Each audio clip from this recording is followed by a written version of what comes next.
The year is 1738. John Wesley had felt rejected by his Anglican friends and colleagues.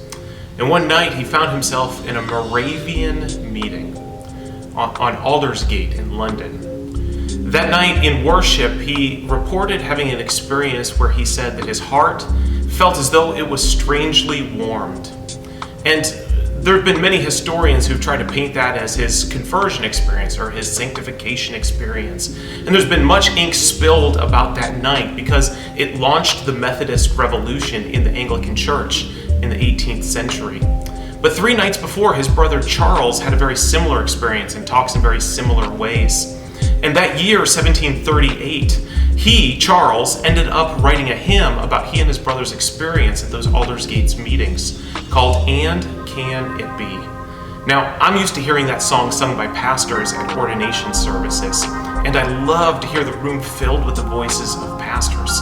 But today I want to share this song with you, not because I don't think you've heard it, but sometimes I think it's good to dig into our past, particularly in a time of unrest and hurt, in election and fear like today. You see, in 1738, when these words were written, there had been no American Revolution yet. In fact, I looked up the year today and saw that there were some of our forefathers who would fight in the Revolution who were born that year. And so as I think about the words of this song, "And Can It Be?", I remember that they're more timeless, they're more helpful, they're more true than any one election here in America.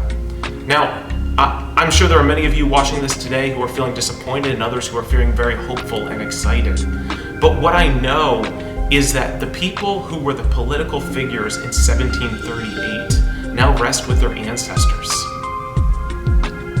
The stuff that makes us so uneasy today, the stuff that brings us such fear, the stuff that's so unknown, the stuff that seems so powerful and so much bigger than us, is much less timeless than the story of Jesus.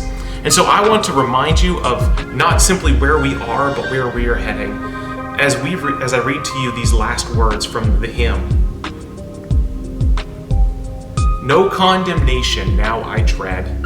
Jesus and all in him is mine.